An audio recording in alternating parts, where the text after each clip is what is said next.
Hormuz കടലിടുക്കിൽ UAE എണ്ണക്കപ്പലുകൾക്ക് നേരെ Iran നടത്തിയ മിസൈൽ ആക്രമണത്തിൽ ഒരു ഇന്ത്യൻ നാവികൻ കൊല്ലപ്പെട്ടു. പരിക്കേറ്റ 8 പേരിൽ 6 പേരും ഇന്ത്യക്കാരാണ്. ദുബായിൽ നിന്നും സുരേഷ് വെല്ലുമുറ്റ തയ്യാറാക്കിയ റിപ്പോർട്ട് കാണാം.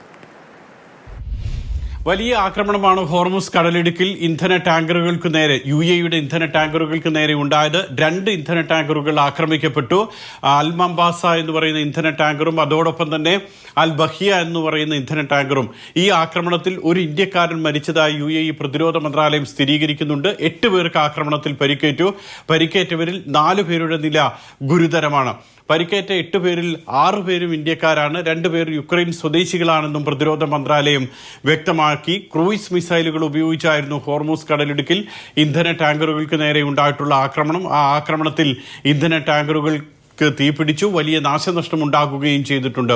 ഹോർമൂസിൽ പുതിയതായി തുറന്ന പാതയിലൂടെ കപ്പൽ പാതയിലൂടെ കടന്നു പോകുകയായിരുന്ന ഇന്ധന ടാങ്കറുകൾക്ക് നേരെയാണ് ഇറാനിൽ നിന്നും ആക്രമണം ഉണ്ടായത്.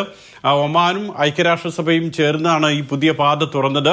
മാത്രമല്ല, കഴിഞ്ഞ ദിവസം ഹോർമൂസിലൂടെ പോകുന്ന എല്ലാ കപ്പലുകൾക്കും അമേരിക്ക പിന്തുണ നൽകും.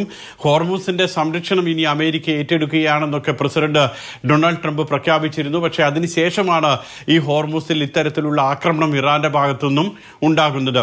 മാത്രമല്ല, ട്രംപ് പറഞ്ഞ മറ്റൊരു കാര്യം കൂടിയുണ്ട്. ഇറാനിലേക്ക് വരുന്നതും ഇറാനിൽ നിന്ന് പോകുന്നതുമായിട്ടുള്ള എല്ലാ കപ്പലുകൾക്കും അല്ലെങ്കിൽ ഇറാനിയൻ കപ്പലുകൾക്കുള്ള ഉപരോധം അത് പുനഃസ്ഥാപിക്കുകയാണ്. അത്തരത്തിൽ ഒരു കപ്പലുകളും കടത്തിവിടില്ല.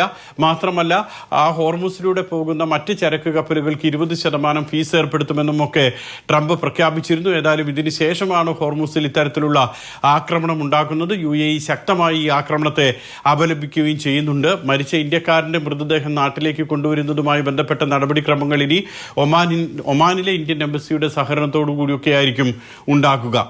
മറ്റൊരു കാര്യം, ഈ ഹൂതികളുടെ ഒരു ആക്രമണം ഇന്നലെ രാത്രി സൗദി അറേബ്യയിലെ വിമാനത്താവളത്തിലേക്കും ഉണ്ടായിരുന്നു. കാരണം യമൻ തലസ്ഥാനമായിട്ടുള്ള സനായിലേക്ക് കഴിഞ്ഞ ദിവസം ആക്രമണമുണ്ടായി. സന അന്താരാഷ്ട്ര വിമാനത്താവളം ആക്രമിക്കപ്പെട്ടു. അപ്പോൾ തന്നെ ഹൂതികൾ പറഞ്ഞിരുന്നു സൗദി അറേബ്യ ആക്രമിക്കുമെന്ന്. അത് ഇന്നലെ രാത്രി ഉണ്ടാക്കുകയും ചെയ്തു. ഏതായാലും ഈ മേഖല സംഘർഷാവസ്ഥയിൽ തുടരുകയാണ്.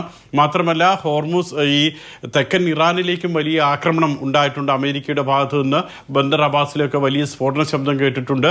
സിരിക്കിലൊക്കെ ആക്രമണം ഉണ്ടായിട്ടുണ്ട്. വലിയ ആക്രമണം ആ മേഖലയിലും ഉണ്ടായിട്ടുണ്ട്. അതുകൊണ്ട് തന്നെ മേഖലയിൽ പശ്ചിമേഷ്യയിൽ സംഘർഷാവസ്ഥ ഇപ്പോൾ കൂടുതൽ ശക്തമാകുകയാണ്.